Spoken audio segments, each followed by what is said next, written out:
Good evening, everyone. In today's class, we are going to start a new chapter that is work, energy, and power. All right.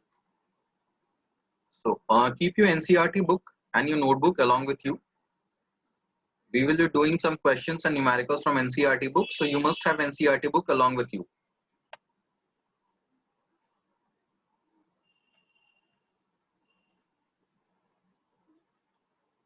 So, first, what is work?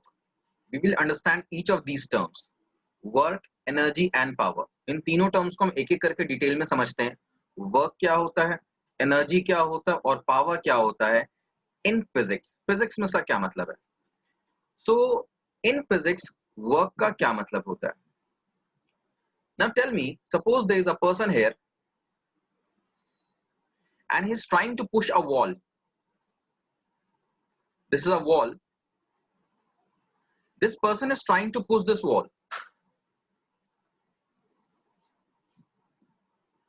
After few minutes, this person get tired. पसीने आने लगे उसे, ठीक है, थक गया बहुत ज्यादा. Now tell me, is the work done here?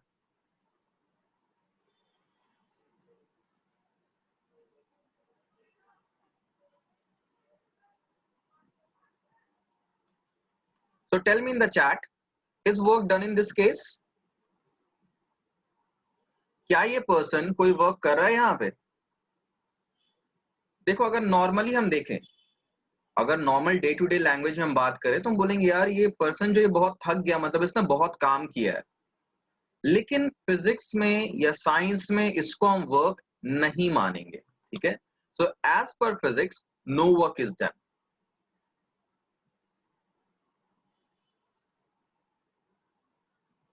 अब ऐसा हम क्यों बोल रहे हैं, वर्क क्यों नहीं हुआ? बिकॉज फिजिक्स में वर्क होने के लिए, for work to B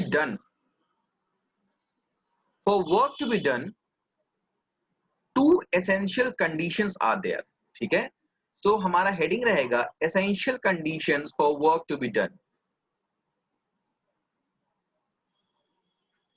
you have to make all these things, ठीक है. जो भी मैंने यहाँ पे डायग्राम बनाया है, make that in your copy such that whenever you revise that thing, ठीक है, एक हफ्ते, 2 हफ्ते, 1 महीने, 2 महीने बाद जब तुम रिवाइज करोगे तो it will be clear in your mind, ठीक है. So you have to copy each and everything, सभी चीजें कॉपी करनी तुम्हें. So essential condition for work to be done.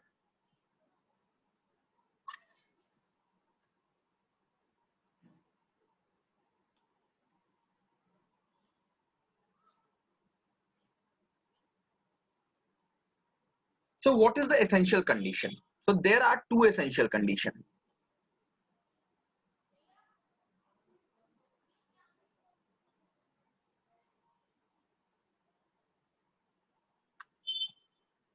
For work to be done, there are two essential conditions. The first condition is a force must be applied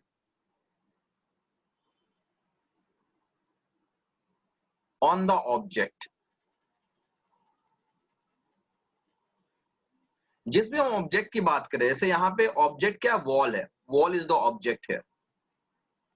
so a force must be applied on the object. Object पे एक force लगना चाहिए, the first condition. And second condition is that the object must be displaced. The object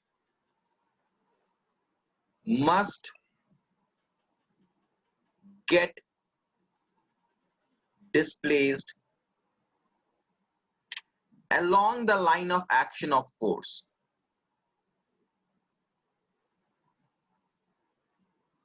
इसे bracket में लिख लेना, along the line of action of force. इस line का क्या मतलब है, मैं इसको समझाता हूं. along the line of action of force का क्या मतलब है, ये अभी हम समझेंगे. So we have two essential conditions for work to be done. The first condition is that a force must be applied on the object. ठीक है, ऑब्जेक्ट पे एक फोर्स लगना चाहिए. सो यहाँ जो हमने ऊपर में एग्जांपल लिया था, यहाँ पे the person was applying force, तो पहला कंडीशन फुलफिल हो रहा था यहाँ पे. बट सेकंड कंडीशन क्या है, the object must get displaced. Displaced का क्या मतलब है, वो अपनी जगह से हिल जाना चाहिए, ठीक है, मूव करना चाहिए अपने पोजीशन से. नाउ यहां पर हम देखेंगे वॉल जो है, चाहे इस पर्सन ने इस पे कितना भी फोर्स लगाया, ये वॉल यहां से मूव नहीं कर रहा है, ठीक है. Wall is not getting displaced. तो पहला कंडीशन यहाँ पे फुलफिल हो रहा है बट दूसरा कंडीशन फुलफिल नहीं हो रहा है. So we will say that no work is done by the person. ठीक है, पर्सन से कोई भी वर्क यहाँ पर नहीं किया गया है. ठीक है, किसी भी बच्चे को कोई डाउट है यहाँ पे पूछो पहले. और you have to copy it. ठीक है, everything you have to copy.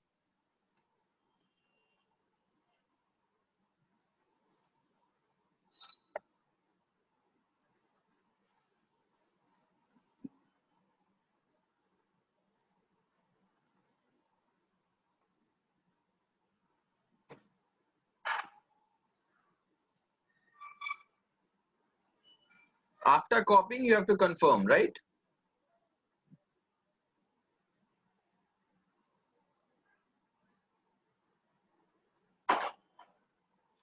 And if a student wants to discuss anything, raise your hand. I will unmute you, and then we will have a discussion, right?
So यहाँ पे add this thing, write it in bracket. No work is done. Bracket में लिखना because displacement is 0. क्योंकि displacement 0 है, and that's why no work is done.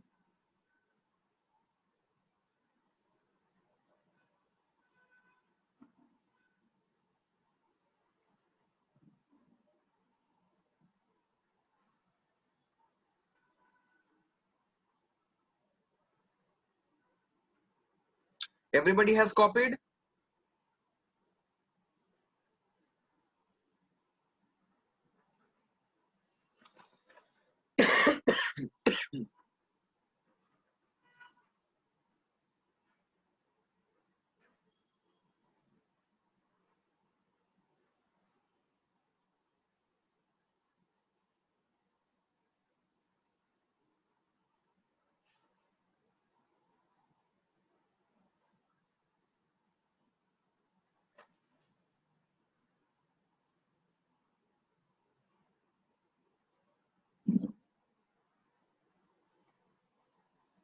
Fine.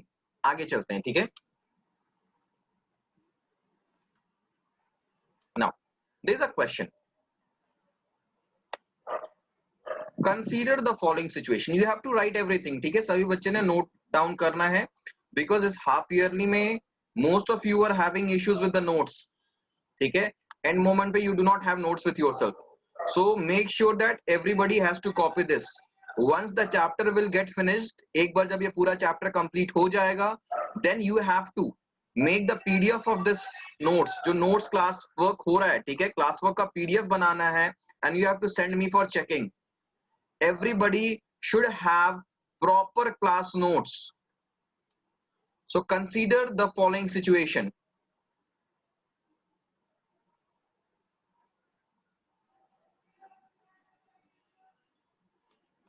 First situation क्या है? A man lifts an object from the ground and let's put it over his head.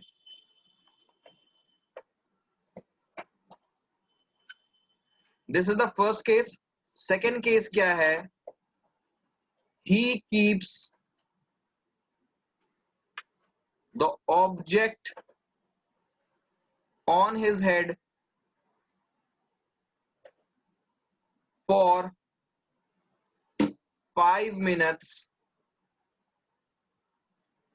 ठीक है, ये दूसरा केस है. तीसरा केस क्या है? He starts walking in forward direction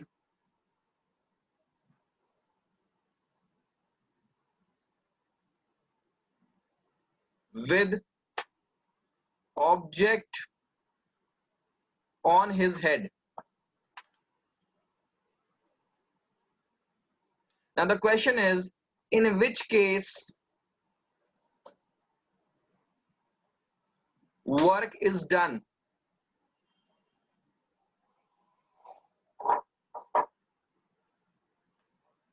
ठीक है, so this is the question. In which case work is done? अब अगर तुमने इन तीनों केसेस के बीच में स्पेस छोड़ा होगा तो आंसर यहां पे लिख लेना. अगर स्पेस नहीं छोड़ा होगा तो इन तीनों के बाद तुम आंसर्स लिख लेना. ठीक है, so tell me now, first का आंसर बताओ. Everybody has to tell me. First case में a man lift an object. Lift मतलब ऑब्जेक्ट जमीन पे रखा हुआ था, it was kept on the ground. Person उस ऑब्जेक्ट को ग्राउंड से उठा के अपने सर पर रख रहा है. So is any work done hair?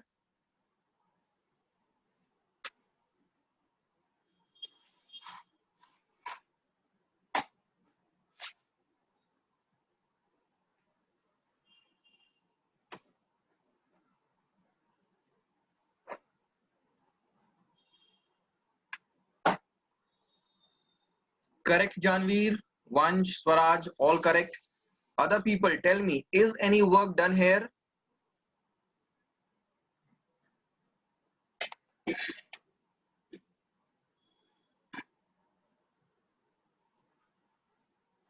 The answer is yes, work is done here.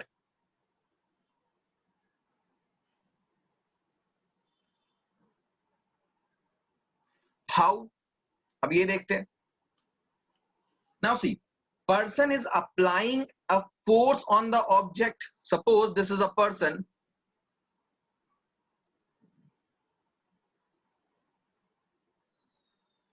Now this is the object here.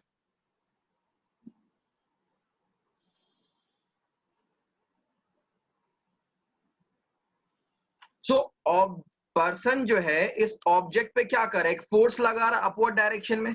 This is the direction of force. And object जो है ये भी किधर मूव कर रहा है? ऊपर के डायरेक्शन में मूव कर रहा है. So this is the motion of object. ठीक है, जब उस पर्सन को उस ऑब्जेक्ट को अपने सर पे रखना था तो पहले उसने उस ऑब्जेक्ट पे फोर्स लगाया होगा, तभी तो उसको लिफ्ट कर पाया होगा. ठीक है, so first condition is fulfilled, the force is being applied. And second क्या है कि ऑब्जेक्ट इज मूविंग. ठीक है, ऑब्जेक्ट यहां पे मूव कर रहा है. सो पहला कंडीशन फुलफिल हो रहा है, that is force is being applied. और दूसरा कंडीशन भी फुलफिल हो रहा है, that the object is displaced. Object में मोशन, इसका क्या मतलब? Object is displaced. So yes, work is done.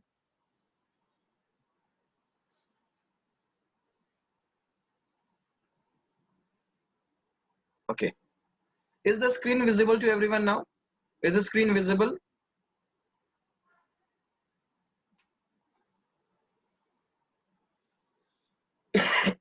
Okay. So reason हम क्या लिखेंगे? As the man applies a force on the object to lift it. और मैं यहां पे लिख ले रहा हूं, तुम कंटिन्यू लिखना. And the object is displaced. कैसे डिस्प्लेस हो गया भाई? ग्राउंड से ऑब्जेक्ट इनिशियली कहां पे था? ग्राउंड पे था. अब कहां पे है ऑब्जेक्ट? उसके सर पे है. So object is displaced. So since the person is applying force on the object, and the object gets displaced, so yes, work is done in this case. Work यहाँ पे हो रहा है. Now coming on to second part, tell me the answer.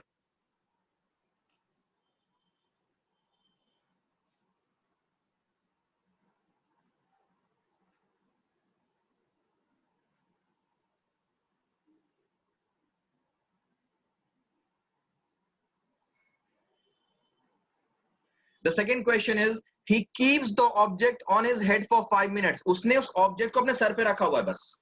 ठीक है, उसने उस object को अपने सर पे रखा हुआ है और पूछ रहा है कि क्या वर्क हुआ है इस केस में.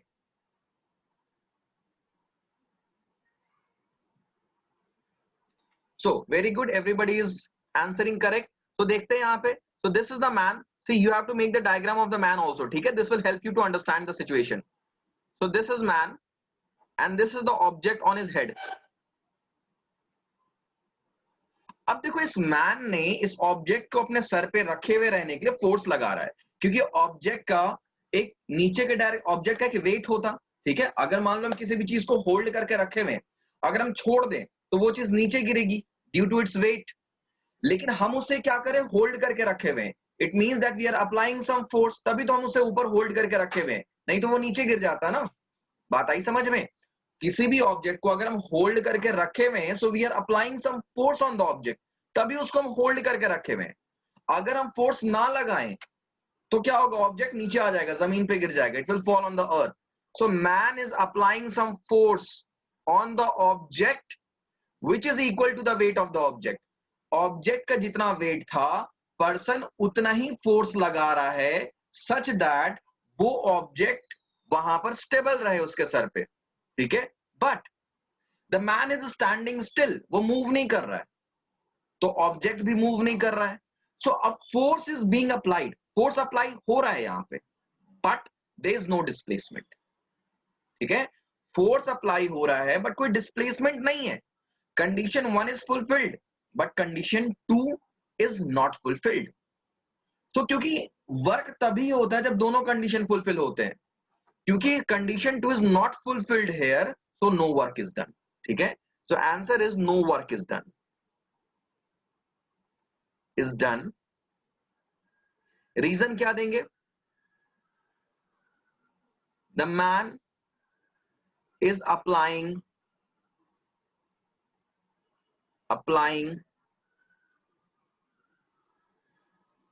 a force, ब्रैकेट में लिखना, equal to weight of object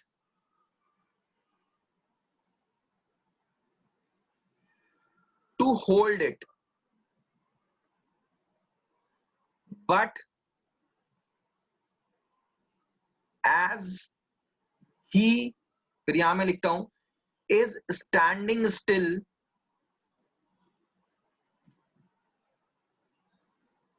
so there is no displacement. There is no displacement.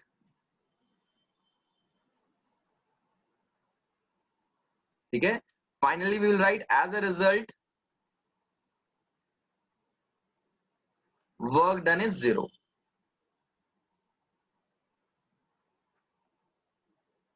See, you have to write in order way. ठीक है, मेरे पास स्पेस कम इसलिए मैं ऊपर नीचे लिख रहा हूं. You have to write it in ordered way, proper ordered way में लिखा हुआ होना चाहिए.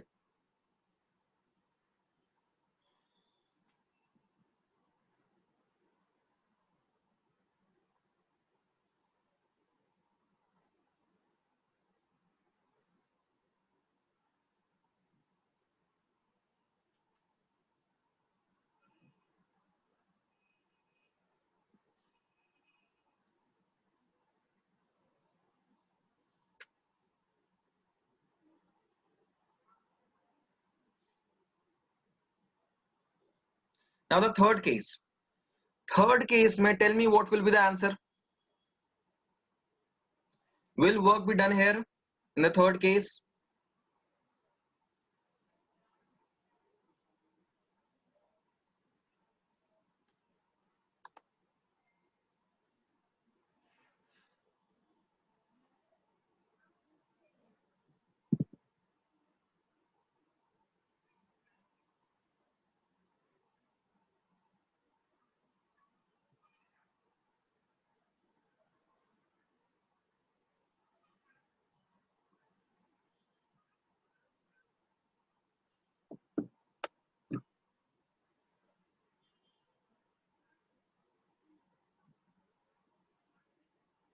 भाई सभी को स्क्रीन विजिबल है? एक बार मुझे कंफर्म कर देना 2-3 बच्चे, क्या स्क्रीन प्रॉपर्ली दिख रहा है? चलो, चिराग एक बार तुम वापस से रिजॉइन करो, मुझे लग रहा है तुम्हारा इंटरनेट कनेक्शन में इशू है।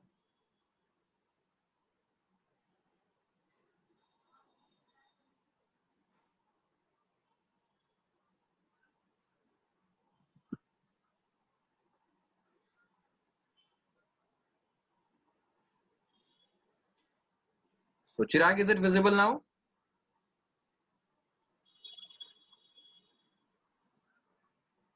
चलो भाई ठीक है। सो थर्ड केस देखो, थर्ड केस में क्या होगा? सो यहां पे नो वर्क इज डन। क्यों, मैं पहले से समझाता हूं।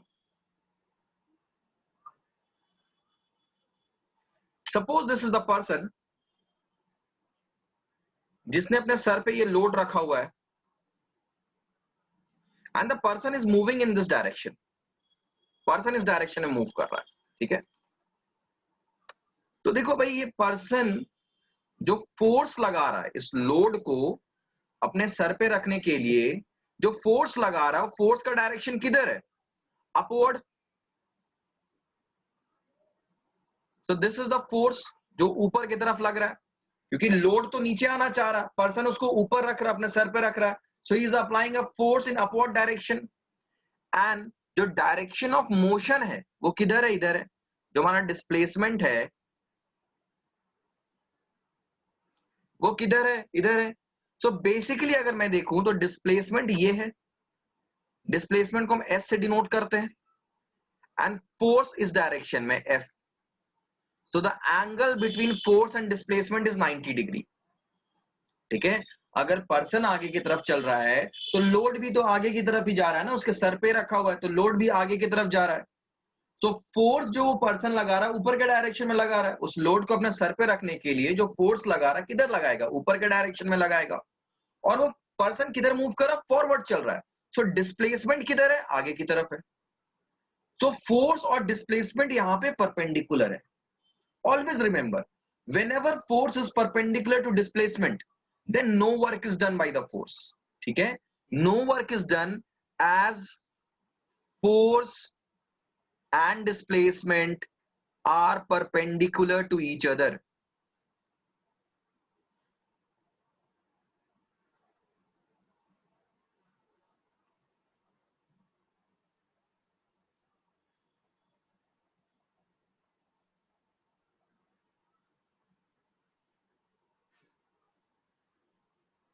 Okay, fine. I am changing my internet source, just wait. I think कुछ बच्चों को दिक्कत हो रही है।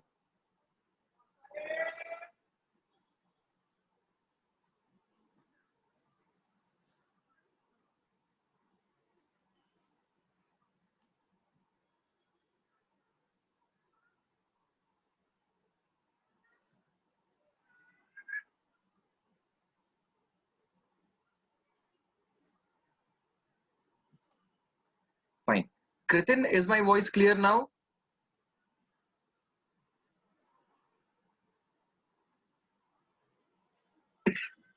चिराग, क्या अब विजिबल है मेरा स्क्रीन?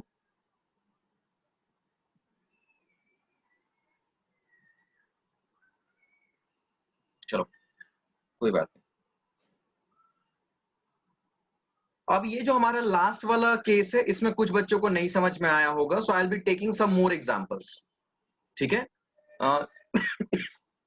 अगर चिराग तुमने पहले का नहीं लिखा है तो पहली बात तो I will upload a video and I will try to send the PDF also, ठीक है। तो तुम उससे कॉपी कर लेना। सो ये जो लास्ट केस है जहां पे force is perpendicular to displacement, we will be taking some more examples here such that concept clear हो जाए, ठीक है। पहले दो केस तो सभी को समझ में आ गए है ना, first and second case. Is it clear to everyone?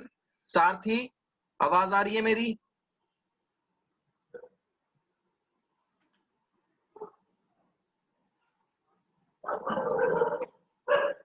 समझ में आ गया सारथी? ये दोनों केस, दो केस, पहले दो केस क्लियर हैं एग्जैक्टली। चलो थर्ड केस का I will take some more examples, ठीक है। इसको थोड़ा और परफेक्ट करने के लिए मैं एक दो एग्जांपल्स और अभी करूंगा, बट पहले कंफर्म करो सभी बच्चे ने कॉपी कर लिया है? Has everybody copied?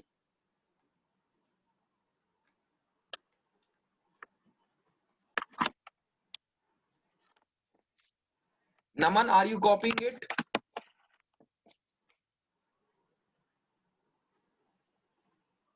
चलो ठीक है, आगे चलते। ठीक है, सारथी तुम्हारा कॉपी हो गया है?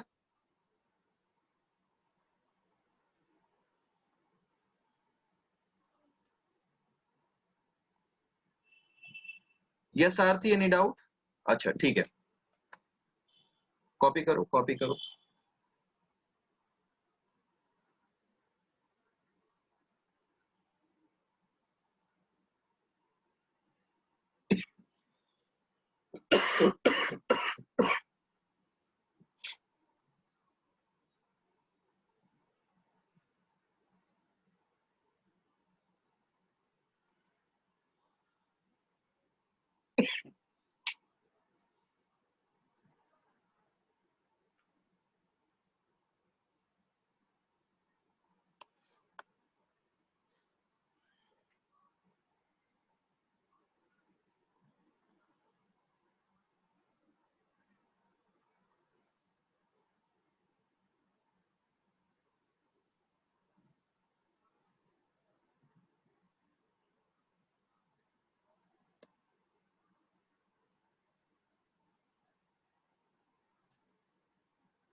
सारथी, इज इट क्लियर नाउ?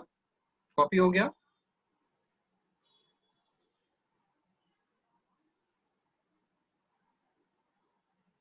चलो ठीक है, आगे चलते हैं। सभी का कॉपी हो गया ना? किसी का छूटना नहीं चाहिए कुछ।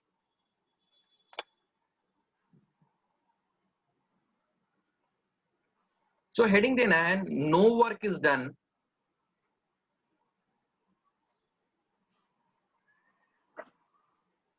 When force and displacement are perpendicular. इस कॉन्सेप्ट को भी हम थोड़ा डिटेल में डिस्कस करेंगे।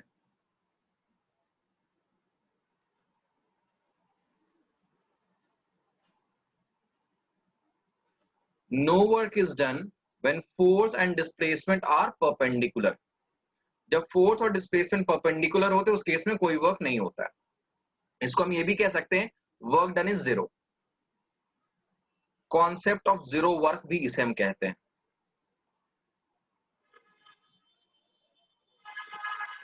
It is also called concept of zero work. अब यहां पे समझने की कोशिश करो। जब भी फोर्स और डिस्प्लेसमेंट, सपोज ये फोर्स है और ये डिस्प्लेसमेंट है, जब भी ये 90 डिग्री होता है, ठीक है, when ever F is perpendicular to S, then work done is zero, W is zero. We will take some more examples. So consider the movement of or the motion of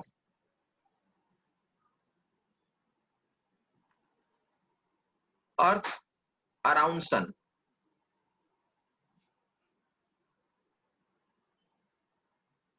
So this is Sun here and this is the Earth here.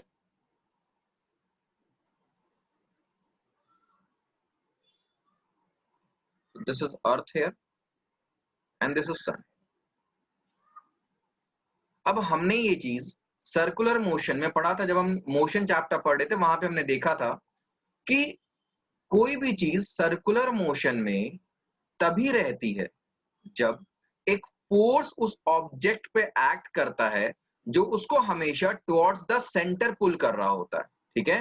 सो अर्थ जो है वो सन के चारों ओर तभी घूम पाएगा when there is a centripetal force, ठीक है, when there is a centripetal force acting on earth, ठीक है।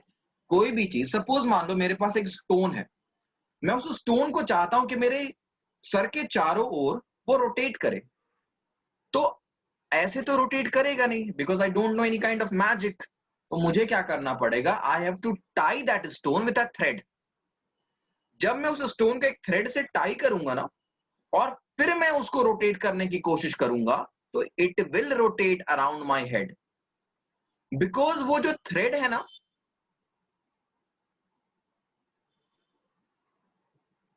बिकॉज वो जो थ्रेड है ना, उस स्टोन को हमेशा पुल करेगा टुवर्ड्स मी, उस स्टोन को पकड़ के रखेगा, जिसके वजह से वो स्टोन चारों तरफ घूमता रहेगा, ठीक है।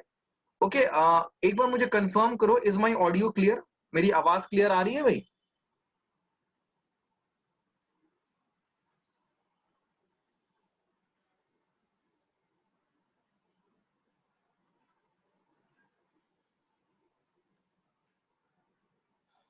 क्या मेरी आवाज ऑडिबल क्लियर है सभी को, या ड्रिप वगैरह कर रही है, क्रैक कर रही है?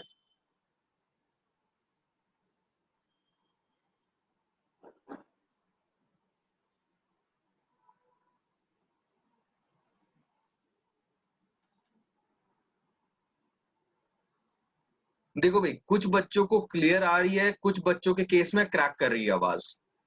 तो what I can conclude is that कि मेरे इंटरनेट की स्पीड सही है, there must be some fault at your end, जिसके वजह से तुम्हें आवाज जो वो क्रैक लग रही है। क्योंकि अगर मेरी तरफ से कुछ इश्यू होगा तो सभी बच्चों को आवाज क्रैक लगेगी, ठीक है। So Kritin, once check your internet connection. Chirag also.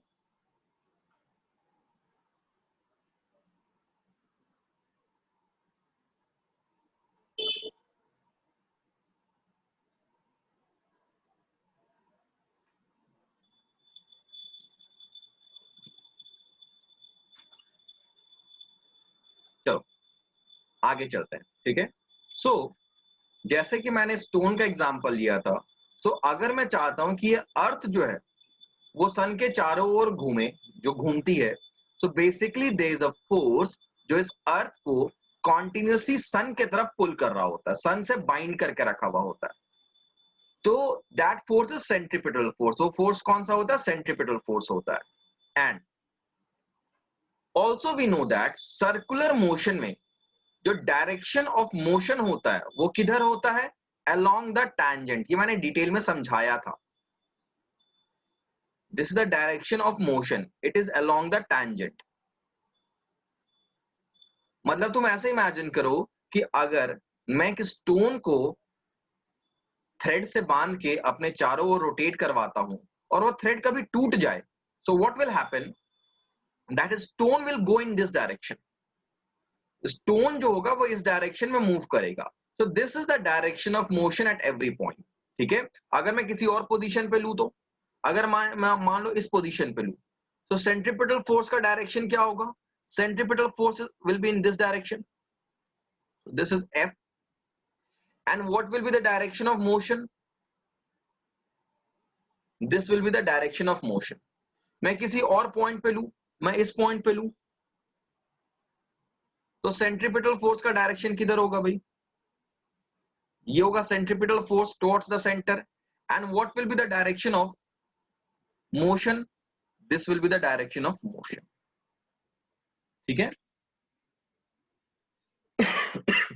तो हर एक केस में what I can see is that force और मोशन के बीच में जो एंगल है, वो एंगल देखो क्या हो रहा है, 90 डिग्री है, ठीक है। एक और बात, सेंट्रीपिटल फोर्स, ठीक है, centripetal force is a category of force. Centripetal force क्या होता है? एक कैटेगरी होता है।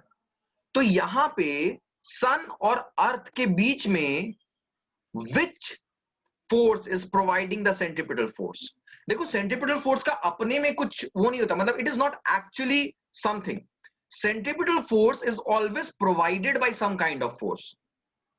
तो टेल मी, ये अर्थ और सन को बाइंड करने वाले फोर्स का नाम क्या है? उसको हमने कैटेगराइज कर दिया as centripetal force, but what is actually the name of that force which exist between sun and earth? Tell me.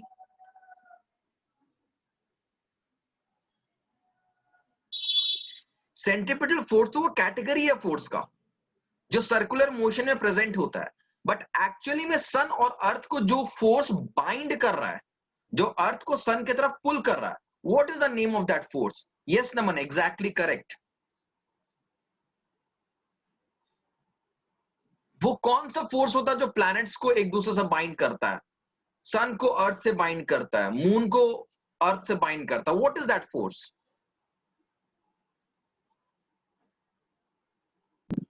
So yes Vansh, Janveer, you are correct.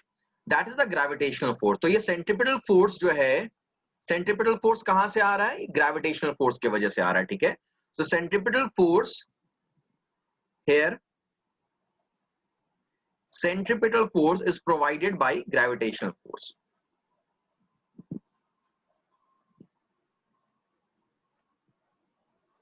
Is provided by gravitational force.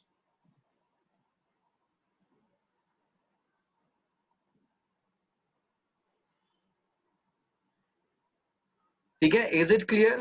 क्या ये समझ में आ चुका है? So what we will say that, तुम इसके नीचे लिखना, due to lack of space मैं साइड में लिख रहा हूं. Here, work done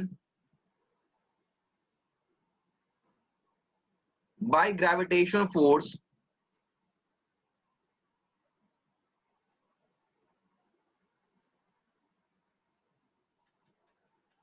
on earth is zero.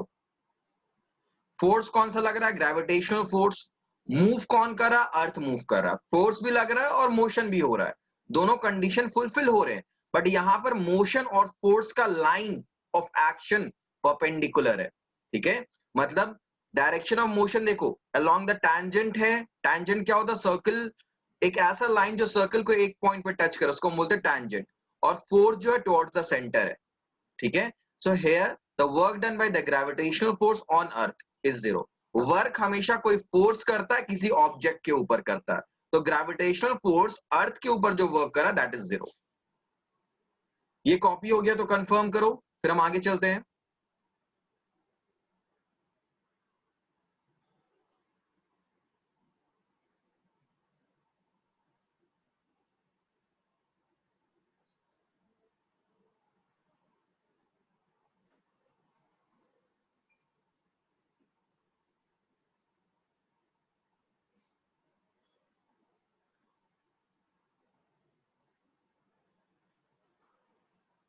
सभी ने कॉपी कर लिया है?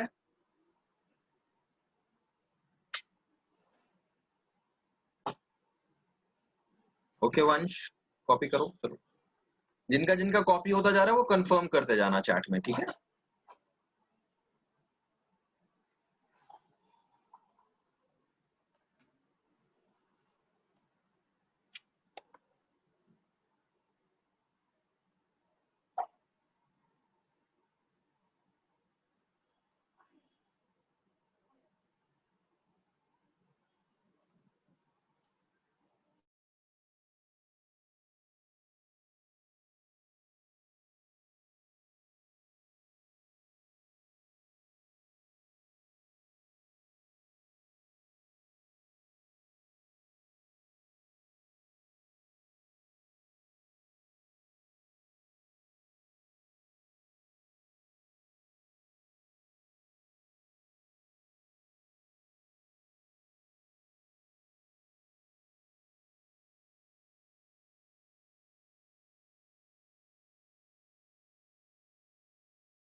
now we will see one more example in which force is perpendicular to displacement. ठीक है,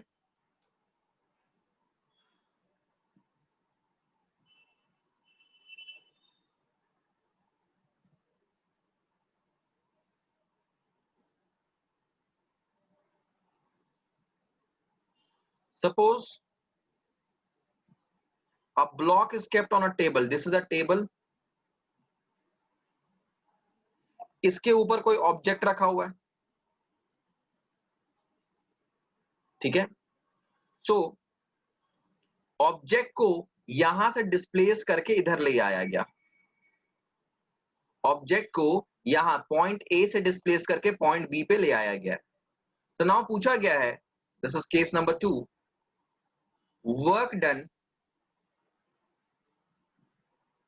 on the object due to gravitational force.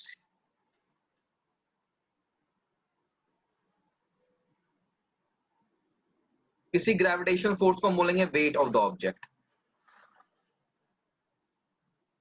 सो बताओ भाई, what is the work done on the object due to the gravitational force?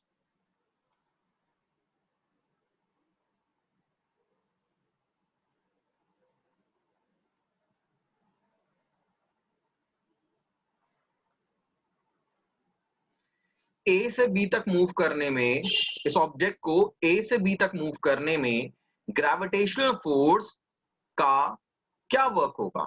अब देखो, gravitational force का direction क्या होता है? नीचे। ग्रेविटेशनल फोर्स तो नीचे पुल करता है ना किसी भी ऑब्जेक्ट को, और डिस्प्लेसमेंट किधर हो रहा है भाई? डिस्प्लेसमेंट हो रहा है इधर। What is the angle? The angle is 90 degree. So work done on the object due to gravitational force in moving from A to B is 0. ठीक है? Since gravitational force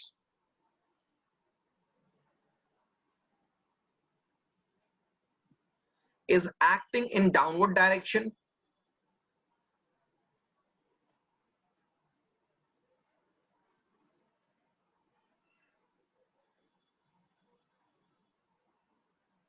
while the object is displaced horizontally.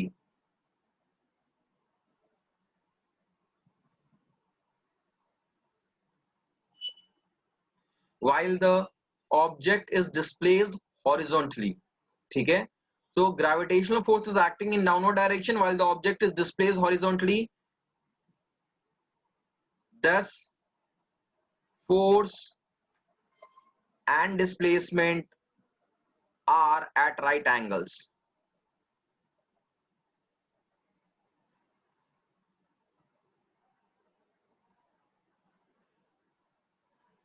Thus, work done is 0.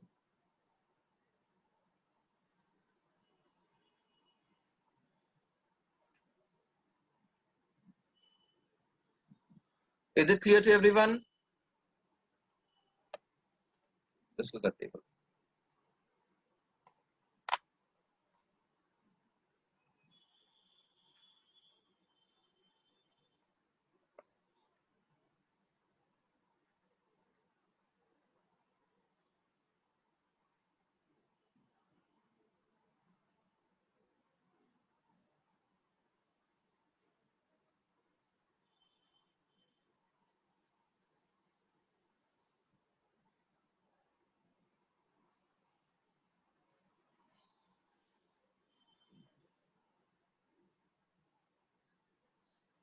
चिराग, जब हमारा 0 work done होता है ना तो value आए भी, ठीक है चिराग। अगर हमारा वर्क डन, हम सबसे पहले देखते हैं फोर्स और डिस्प्लेसमेंट आपस में परपेंडिकुलर है क्या। अगर परपेंडिकुलर है तो कुछ भी वैल्यू आ जाए हमें कोई फर्क नहीं पड़ता, वर्क डन हमेशा 0 आएगा। ये मैं सिर्फ एक केस बता रहा हूं जहां पे फोर्स और वर्क डन परपेंडिकुलर होता है। अभी हम दूसरे केसेस भी देखेंगे जहां पे जो डिस्प्लेसमेंट होता है it is along the line of action of force, तो उस केस में क्या होता है वी विल सी। उस केस में वैल्यू वाले क्वेश्चन अभी करेंगे।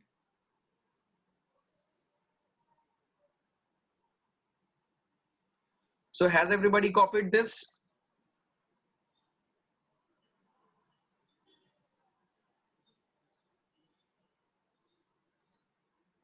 चलो, सारथी कॉपी हो गया तुम्हारा?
चलो नेक्स्ट आगे देखते हैं.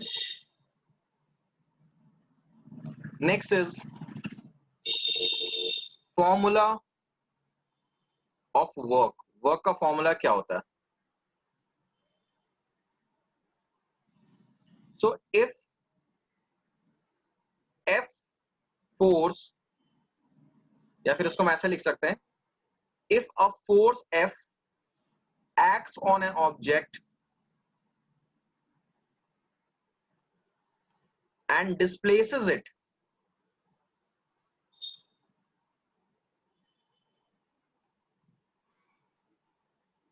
through S along the line of action of force,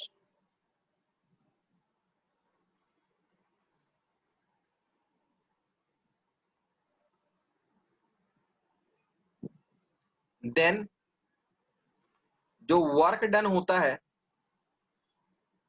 is equals to product of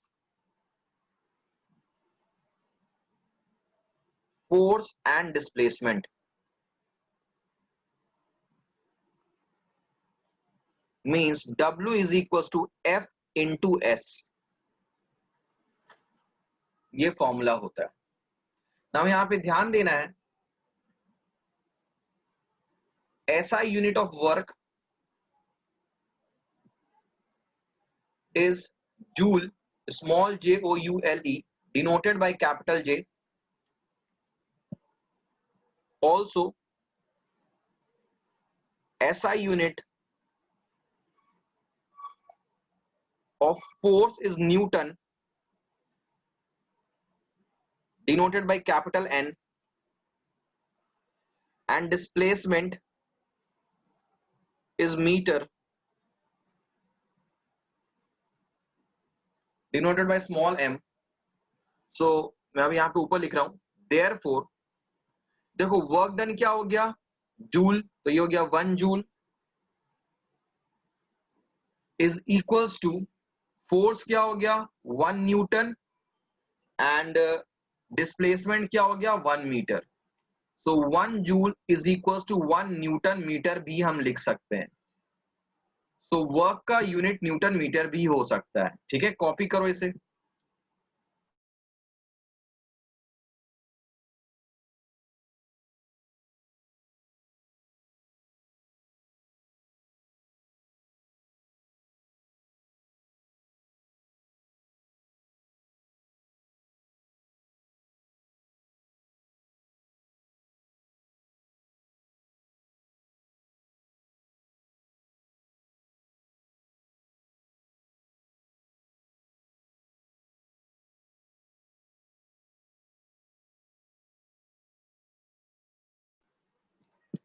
ठीक है, यहां तक बात समझ में आ गई. Now one more point which must be added is that work is a scalar quantity.